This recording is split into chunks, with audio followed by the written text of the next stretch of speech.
I lay it on, come get your plate on my lap to sacrifice. Hey, oh, listen what I say, oh, I got your hey, oh, come to decide that the things that I tried were in my life just to get high on. When I sit alone, come get a little known, but I need more than myself this time. Step from the road. Boa tarde, tudo bem?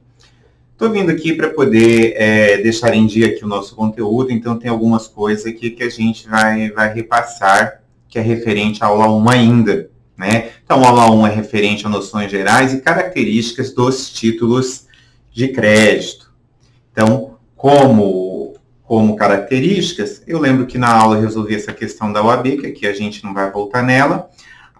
Os capítulos que eu me baseei para a gente poder ter aqui a questão da parte científica da aula é o capítulo 1, o capítulo 2 e o capítulo 3 do livro do Marlon Tomasetti. Então, essa aí fica sendo a parte intelectual da nossa aula.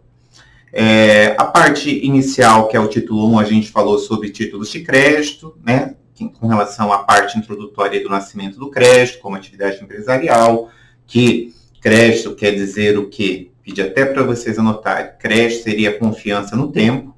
Isso aí a gente já decorreu, já verificamos. O item 2 seriam aquelas noções gerais sobre títulos de crédito, que o conceito de títulos de crédito está lá no artigo 887 do Código Civil, que diz que títulos de crédito é um documento necessário ao exercício do direito literal e autônomo nele contido, que somente produz seus efeitos quando preenchido os requisitos legais. Então, isso aí vocês podem dar uma estudadinha que com certeza vai estar lá na nossa avaliação. As funções do título de crédito. Quais são as funções do título de crédito? Provar a existência da obrigação, constituir a obrigação em si, pode ver que entre parênteses eu deixei eventualmente, e a circulação do título de crédito, ou seja, aquela intenção mesmo de transferência de documento que liga ali o direito ali, o valor ali representado a outra pessoa. Seria um exemplo, seria a questão aí da compra de mercadorias feita com pagamento ali por meio de cartão. A legislação aplicável, a gente já conversou também, que a gente vai na letra de câmbio e nota promissória, o decreto 57663 de 66, ali está errado no meu slide, a lei do cheque, que é a lei 7.357 de 85, e a lei da duplicata, que é a 5474 de 68. De maneira supletiva, nós vamos aplicar aqui a legislação específica, o nosso Código Civil, em especial lá dos artigos 887 ao artigo 912. Tomem nota disso. O item 2.3 é o que trata da questão dos títulos de crédito serem típicos ou atípicos, ou seja, uma classificação. Quais são por que dessa classificação? Então, quais as funções fundamentais do título de crédito? O primeiro seria um meio técnico, né, para constituir o exercício de direitos de crédito. Isso aí não há discussão. E como letra B, a facilidade na agilização ali, de agilizar a circulação de riqueza. Até aí, a gente já conversou em sala de aula. Aí eu lanço aí um desafio a você, meu aluno, né, e faço a pergunta. Os particulares podem criar títulos de crédito? Não previstos em lei? Os previstos em lei a gente não vai nem discutir, né? Nota promissória, duplicata, cheque. Os particulares, você, podemos criar títulos de créditos não previstos na legislação específica? De maneira geral, a gente pode. Esses títulos são classificados títulos atípicos, ou seja, são aqueles que são criados de forma específica ali para um determinado negócio jurídico, e o direito tinha que se preocupar ali e trazer uma solução para esses casos. Os títulos classificados como títulos típicos são aqueles que a gente já conversou. Seria a letra de câmbio, o cheque, a duplicata, cédulas de crédito, qualquer outro. Sejam aqueles que o direito já regulou e tem legislação específica. Os títulos atípicos são aqueles que as partes criam, né? E eles são regidos pelo Código Civil e o fundamento legal seria o artigo 903. Salvo disposição diversa em lei especial, regem-se os títulos de crédito pelo disposto nesse código. Então, até aí, a gente também já viu em aula. a questão dos títulos atípicos, a gente faz aí um casamento entre o artigo 903 e o 887. E, de maneira específica, a gente pode dizer em que, havendo lacunas na legislação que trata do título de crédito, a gente vai se valer do direito civil, do Código Civil, para poder vir aqui a sanar essa lacuna. Aí eu estou projetando para vocês o artigo 889, depois vocês deem uma olhada. É uma diferença aqui de lacuna do direito civil para o direito comercial é aquela questão do aval, que no Código Civil, né, é vedado o aval parcial, conforme lá no artigo 897, parágrafo único, e já na Lei Uniforme de Genebra, né, a LUG, no artigo 30, é permitido você fazer um aval parcial. Então aqui a gente já aparece aqui uma lacuna entre o direito civil e o direito comercial da parte que nos interessa. Aqui segue os artigos, né? Fiz questão de colocar. A principal consequência negativa do título atípico é que ele não é título executivo. Prof, mas qual o problema dele não ser um título executivo? Se ele não for um título executivo, querem ver uma coisa? Ó, no artigo 784 do Código de Processo, tem lá, ó, o que são títulos executivos. Letra A letra de câmbio, a nota promissória, duplicata, debênture e cheque. Esses aí são os títulos considerados títulos de crédito típicos, com executoriedade, aqueles que você pode entrar direto para ação de execução, e o devedor é citado para pagamento em 24 horas, sob pena de penhora. E os títulos de crédito atípicos são aqueles que são documentos de crédito, mas eles não são título executivo. Ah, mas professor, eu coloquei 2 testemunhas assinando neles, então eu consigo encaixar eles ali no inciso 3. Aí é uma outra conversa, não é isso que a gente está pensando aqui na questão dos títulos de crédito, certo? Prof, me dá um exemplo de título de crédito atípico. Estou voltando no slide. Ó. Tem um contrato lá do direito agrário chamado contrato FICA ou vaca-papel, que é aquele contrato de parceria pecuária, em que o objeto desse contrato seria a cessão de animais para cria, recria, invernagem e engorda, mediante a partilha proporcional dos riscos e dos frutos que houveram aqui, dos frutos havidos. Então, nesse sentido, seria um contrato, né, seria um título de crédito atípico, foram as partes ali que criaram e que vai resolver ali a questão das partes, mas que não está regido ali pelo 784. Beleza? Até aqui, só estou revisando aquilo que a gente já conversou em sala de aula. Características dos títulos de crédito, né? Quais são as características desses títulos de crédito? A primeira coisa, o 3.1, é que disciplina o direito comercial. Ou seja, os títulos de crédito surgiram ali da necessidade dos comerciantes e a gente vai partir aqui sempre do pressuposto, imaginando a questão da boa-fé. Né? A má-fé no direito, na verdade, a gente faz a punição, a gente é excluído do direito. No direito comercial, empresarial, aqui a gente vai estar sempre partindo da questão da boa-fé. Então, por isso que o item 3.1, a gente está tratando ele como disciplinado pelo direito comercial / empresarial. Bem móvel. Alguém tem dúvida que o títulos de crédito é um bem móvel? Não, né? Títulos de crédito é um bem móvel.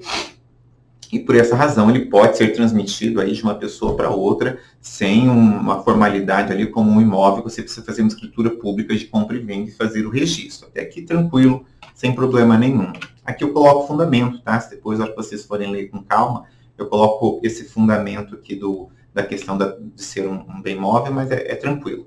Natureza pró-solvendo. Aqui os alunos ficam com bastante dúvida nessa questão da natureza pró-solvendo.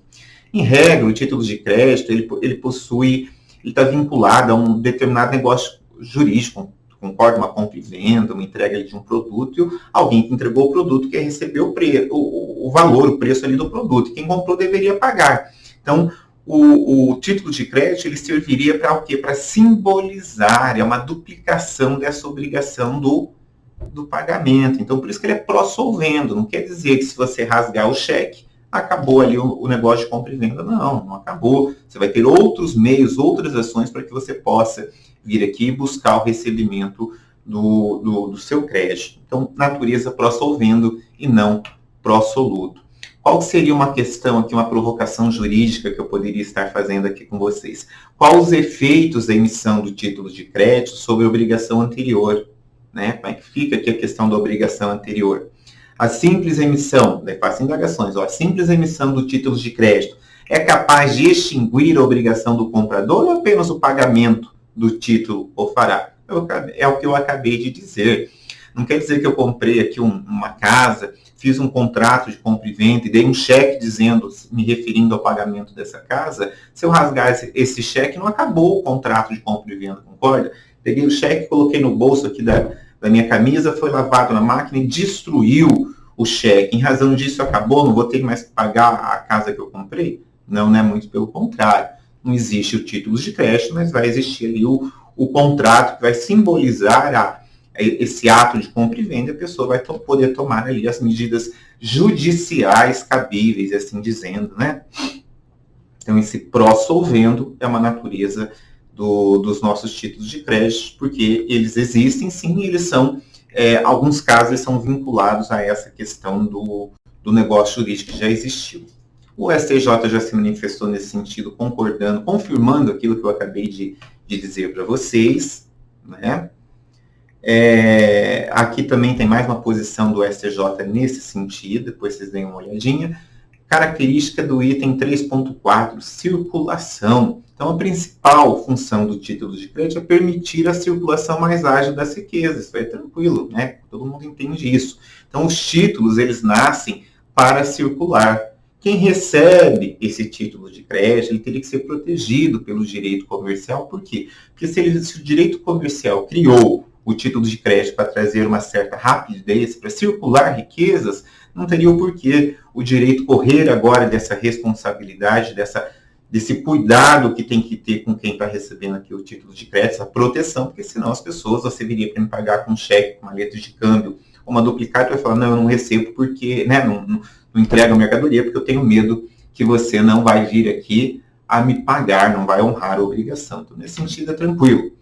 Títulos de apresentação, o que quer dizer isso? Quer dizer que o título ali representativo, o documento, o título de crédito que foi feito, ele é importante para representar aquela obrigação que está sendo assumida, e em sendo quitada essa obrigação, nada mais justo que você fazer o quê? Rasgar o seu título de crédito. Então não dá para dar aquela velha desculpa, olha, paga aqui o cheque que depois eu tiro ele lá do cofre. A menos que o credor faça um recibo específico, colocando o número do cheque, o dia do pagamento e tudo certinho, e confirmando que não se está entregando o título nessa oportunidade, porém o título está sem efeito legal, só se fizer um recibo assim. E mesmo assim eu recomendo, em razão aqui do item 3.5, a gente só efetuar o pagamento mediante a apresentação desse título. Obrigação quesível, o que quer dizer isso? Vem lá do direito civil, né? Querável e portável. Quesível quer dizer que cabe ao credor exigir, né? Se dirigir ao devedor para que faça o cumprimento, para que faça o pagamento aí do valor devido. Então, obrigação quesível.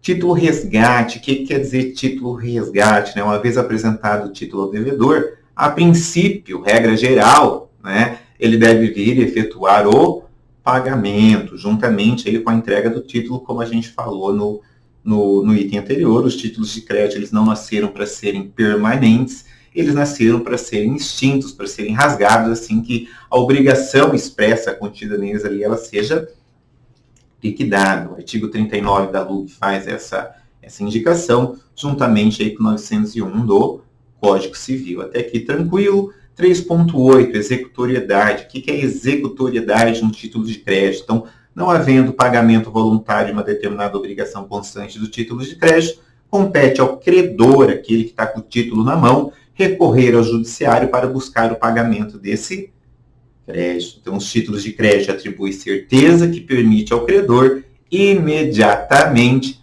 pleitear as suas medidas judiciais, as medidas satisfativas, para que possa reaver aí o valor ou a obrigação contida ali no título de crédito. Os títulos, a gente também tem os títulos executivos dessas judiciais, que são aqueles, né, indicados que a gente já viu ali no 784, eu até estou repetindo aqui o slide, depois vocês, se quiserem, dê uma olhadinha com tranquilidade. Presunção de liquidez e certeza, artigo 783 do CPC. A execução para cobrança de crédito fundar-se-á sempre em título de obrigação certa, líquida e exigível. Então, nesse sentido, a exigibilidade vai decorrer do quê? Quando é que eu posso exigir? Quando ocorre o vencimento da obrigação. A certeza, a gente vai dizer respeito ao quê? Diz respeito à existência da obrigação. Então, que a gente pode até vir ali a discutir numa questão de execução por meio do embargo de execução. A liquidez diz respeito à determinação com referência ao objeto ali da obrigação. Então, a característica do item 3.10 é a questão do formalismo. Um documento só vale como título de crédito se ele obedecer todos os requisitos legais previstos para tanto. A não observância de tais requisitos não gera a nulidade do documento. Apenas não se reconhece o documento como efeito de títulos de crédito. Então, olha lá o artigo 888 que eu estou indicando aqui abaixo do nosso slide. A omissão de qualquer requisito legal que tire ao escrito a sua validade como título de crédito não implica na invalidade do negócio jurídico que lhe deu origem. Então, isso aqui é bem importante. Façam, como dizia minha velha avó, façam um asterisco disso aí no seu cadernão, que isso aí com certeza vai ser necessário para você na hora do raciocínio lá da nossa prova. Coloco aqui mais uma situação que o STJ já validou, depois vocês dêem uma olhadinha com calma.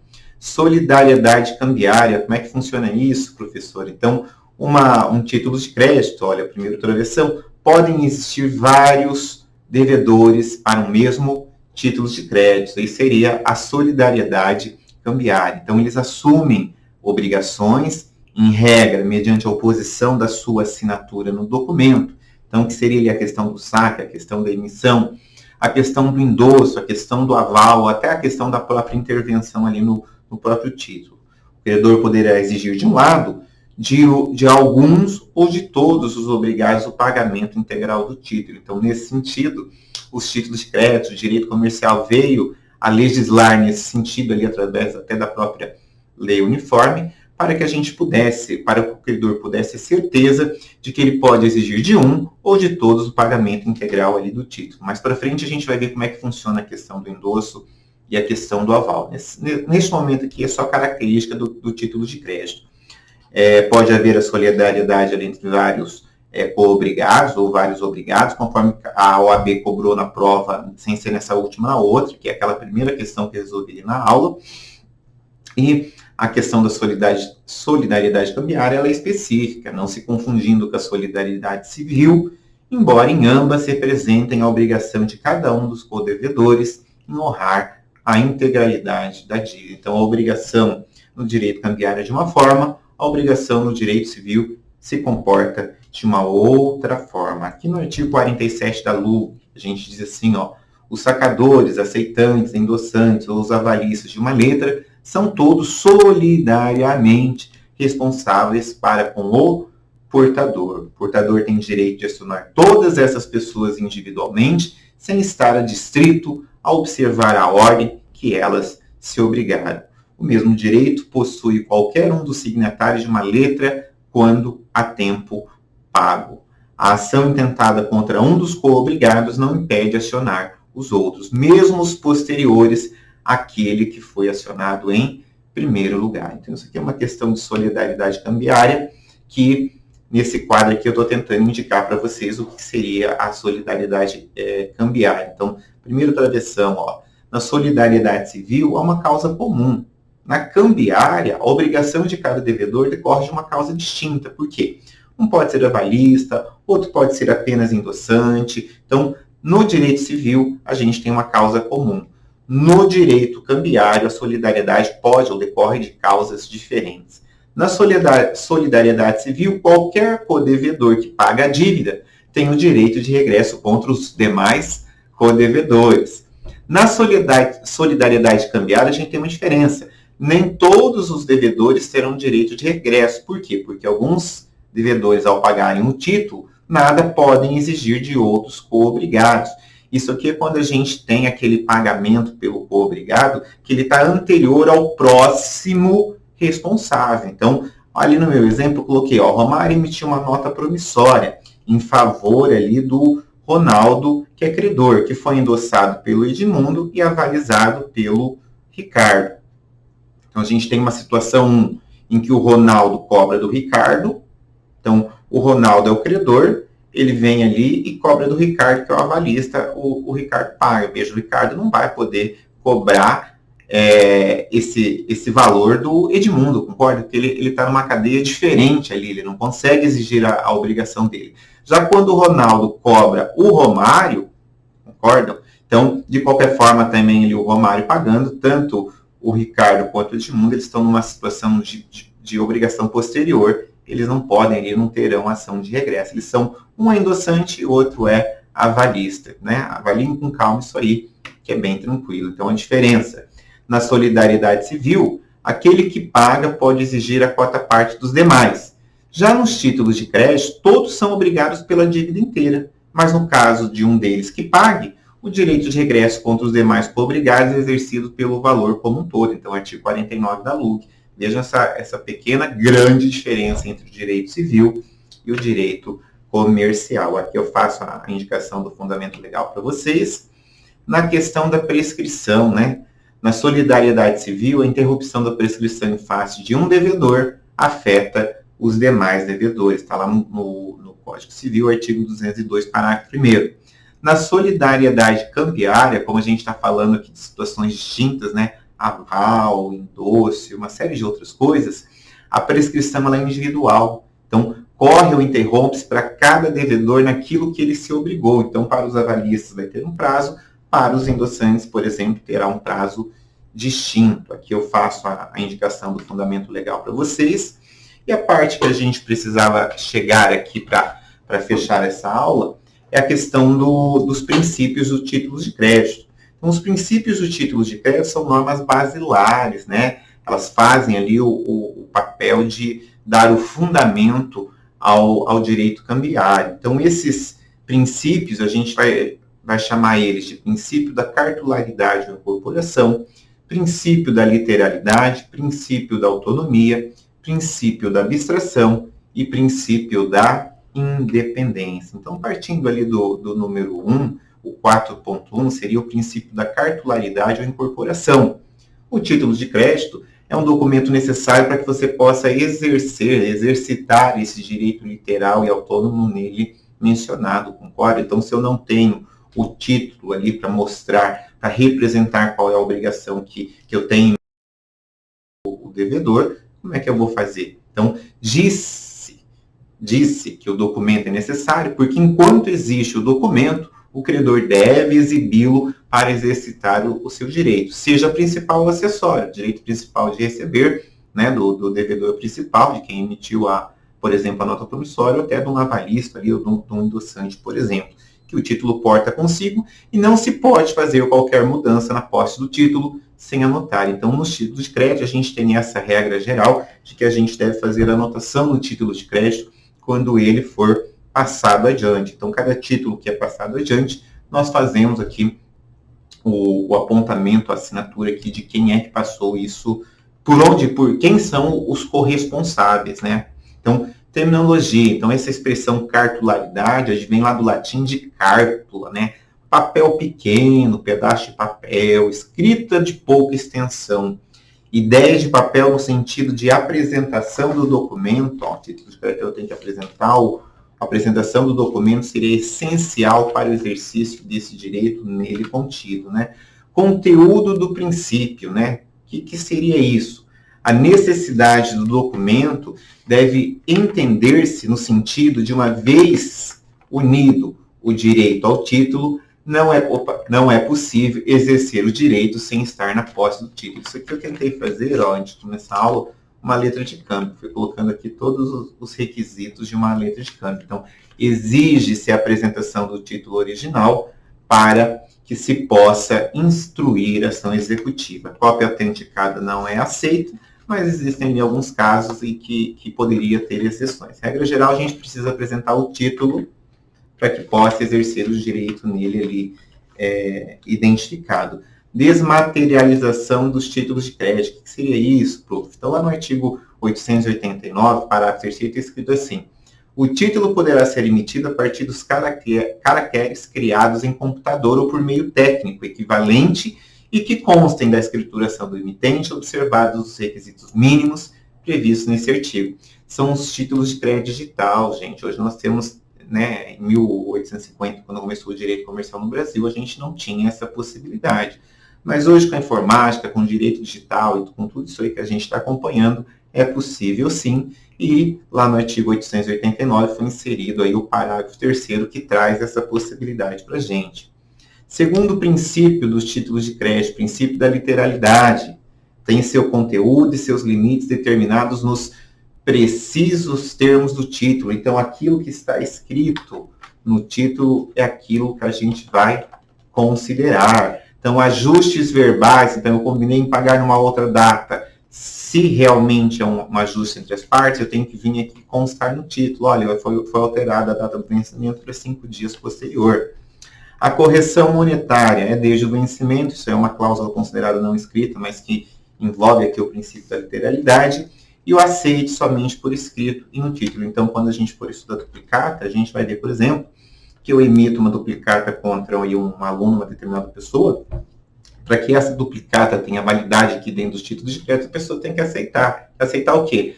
Colocar ali o nome dela como aceitante, como obrigado, porque senão ela seria uma criação unilateral por minha parte, fica difícil você exigir uma obrigação de outra parte que não se comprometeu, né? Então, deixa eu ver, a gente passou muito, né?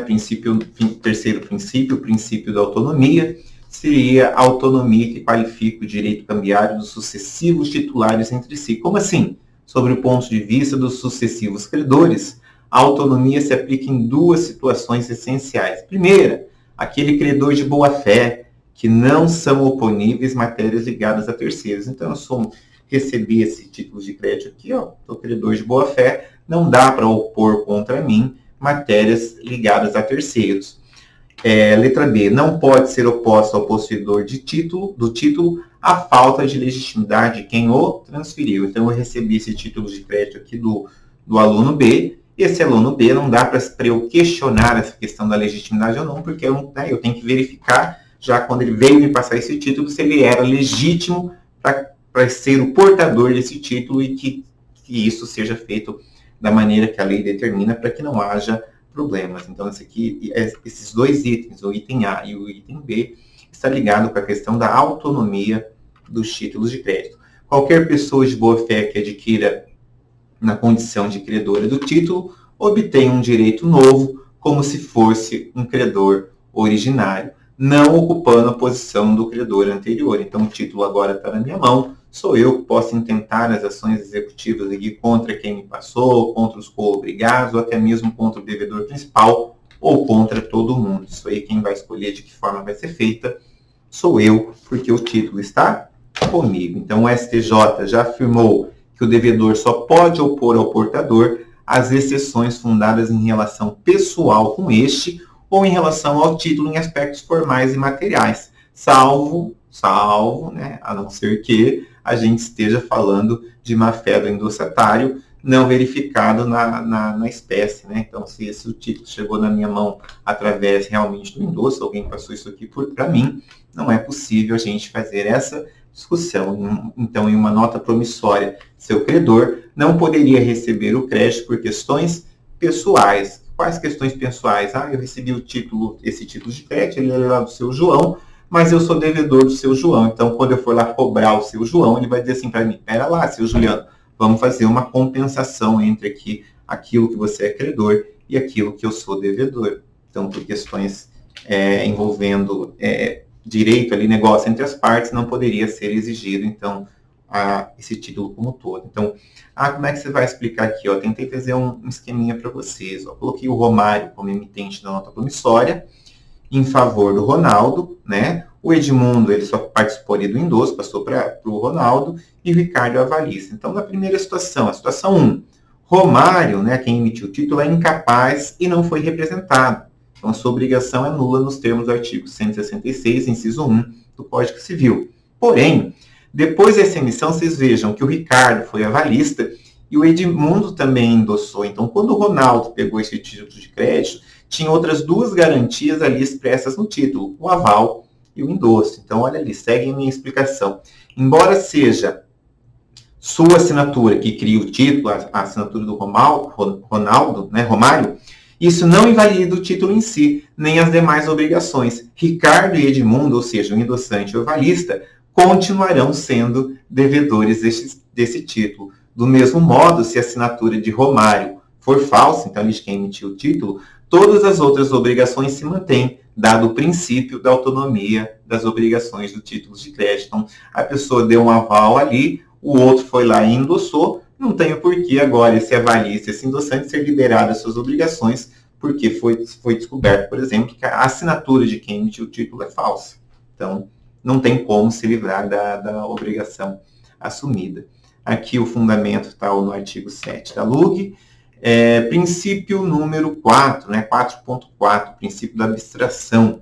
O título de crédito se desvincula do negócio jurídico que lhe deu origem. Então, questões relativas a esse negócio jurídico subjacente não têm o condão de afetar o cumprimento da obrigação ali disposta no título de crédito. Então, tal princípio decorre em razão do princípio da cartularidade. Então, o princípio da cartularidade é o princípio que o título tem que existir, né? Pequenos pedaços de papel. E já o princípio da abstração, ele vem aqui e diz que o título de crédito se desvincula do negócio jurídico que deu origem quando o título de crédito começa a circular. Mas não quer dizer que a destruição do título de crédito vai anular o negócio anterior. Então, exemplo, ó, Romário novamente. Romário emitiu uma nota promissória para pagar a dívida de jogo, né? O Edmundo endossou e o credor era o Ronaldo.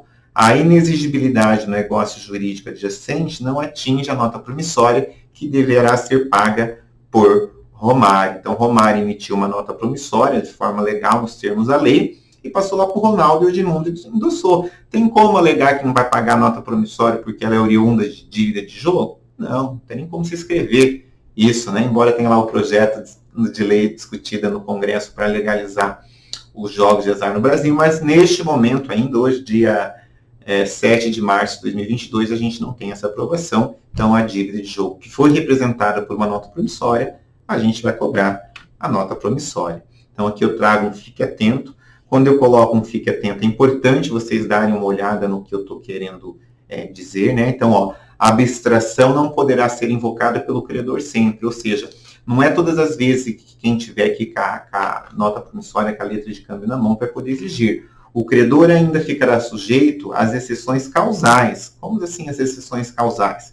Aquelas que são baseadas no negócio jurídico subjacente, quando ele não estiver de boa fé. Então, se o cara está de má fé, a gente vai ver o que vai acontecer. Então, ó, o credor participou do negócio jurídico. Então, eu estou agora com a NP aqui, mas eu participei do negócio jurídico, então eu sei que ali tem um problema que não foi entregue, ou que não passou a escritura certinha, não tem o porquê eu pegar isso aqui e querer exigir, né? Na letra B, o credor tem conhecimento dos vícios do negócio. Então, eu sabia ali que quem estava tentando passar a escritura do imóvel não era proprietário. Não teria razão por que eu poder exigir, né, essa nota promissória se ali um vício no negócio que originou a emissão dessa nota promissória. E a letra C, quando o credor deveria ter conhecimento dos vícios do negócio. Então, tem alguns tipos de vício que não tem como você dizer, eu não estou sabendo. Então, um menor de idade querendo assinar ali a escritura. Poxa, a incapacidade no direito brasileiro, ela cessa totalmente aos 18 anos. Dos 16 aos 18, relativamente capaz. Agora, se o meu vendedor aí tem 15 anos, ele é absolutamente incapaz. Não dá para você alegar, mas eu não sabia, não pegou a identidade, né? Tem coisas que não tem como você alegar. Aqui eu trago o entendimento do STJ, né, que o reconhecimento de nulidade no contrato original torna inexigível as notas promissórias pro solvendo, emitidas em garantia de um negócio ali avançado, especialmente quando, por não terem circulado, apresentam-se desprovidas de abstração. Então, se a nota promissória circulou, né, não dá para chegar lá no último que morreu com ela na mão e falar, não vou pagar porque tem um problema no negócio jurídico. Não, virou título de crédito puro. Agora, se ela não circulou, eu sou o credor que fiz parte daquelas 3 situações ali que eu deveria saber dessa nulidade, então não tem o porquê eu fazer essa invocação e não tem o porquê o direito validar essa situação. Então, nesse caso, eu uso o mesmo exemplo do Romário, né? Romário emite uma nota promissória para pagar jogo, né? Dívida de jogo ali para o Edmundo. Então, nesse sentido, o Edmundo não pode exigir a nota promissória, uma vez que ela foi parte do negócio adjacente e continuará vinculada ao negócio jurídico. As defesas ligadas a esse negócio jurídico pode afetar o crédito constante da nota promissória. Então, ali entre eles, veja, a nota não circulou, o Edmundo participou, ele sabe que ele é devedor ali né, ele é credor do jogo ali do Romário que devia para ele, então não tem como ele executar essa nota promissória, porque o Romário vai dizer, a nota promissória eu emiti para pagar a dívida de jogo. Deixa eu até voltar aqui no exemplo anterior, que eu acho que eu falei rapidinho e não ficou claro. Ó. Era o Romário e o Edmundo, só que o Edmundo endossou para o Ronaldo. E quem estava vindo a cobrar ali a dívida era o Ronaldo. Então, nesse caso, o título circulou, não tinha como vir alegar a questão aqui que era dívida de jogo e que não ia pagar. O título de crédito teve a circulação. Nesse segundo exemplo, o título de crédito ali ficou só entre devedor e credor, e daí o credor tinha conhecimento da nulidade aqui dessa origem dessa dívida, que é a dívida de jogo, certo? Aqui eu trago mais um julgado, né, um entendimento do STJ. Se você não recebeu um produto entregue, por exemplo, não tem o porquê você fazer a execução ali do título de crédito, né, tem um vício ali no negócio anterior, e com isso a gente invoca ali o princípio aliás, não se aplica o princípio da abstração, porque, em tese, o título de crédito está vinculado a uma obrigação anterior. A questão da independência, né, significa que o título vale por si só, não precisando ser completado por outros documentos. Então, mas professor, eu não preciso fazer um contrato de compra e venda, essa minha nota promissória vai expressar a compra e venda aqui de uma moto, de um carro, de um imóvel. Olha, não confundam o título de crédito com a forma legal de você fazer negócios jurídicos. O título de crédito é uma complementação, é uma duplicação, por exemplo, da obrigação que você está firmando ali com a outra parte. Então, execução de um cheque não precisa ter a nota fiscal do contrato e outras coisas nesse sentido, né? Então, os títulos de crédito foram criados para simplificar a circulação. Se a lei determinar a necessidade de outros documentos, estamos diante da não aplicação do princípio. Qual o princípio? O princípio da independência. Eu trago ali o Decreto-Lei 167 de 67, que ele fala com relação à cédula de crédito rural, que é necessária a apresentação ali de orçamentos para que possa ser ali validada aqueles valores da cédula de crédito rural. No direito agrário, a gente tem algumas condições bem diferentes do que a gente está acostumado no direito civil. Quem teve aula lá comigo, a gente viu bastante coisa nesse sentido. Então, esse aqui era o restinho da aula que estava faltando, né? Se você não é meu seguidor lá no Instagram, vire lá, professor Juliano Sonsim, o meu canal do YouTube, onde eu vou subir essa aula, e com isso a gente encerra o resto ali das atividades da aula 1 e damos início agora à aula 2, que a gente vai falar de letra de câmbio e nota promissória. Beleza? Então, qualquer dúvida, entre em contato comigo e assim a gente vai encerrando a nossa aula.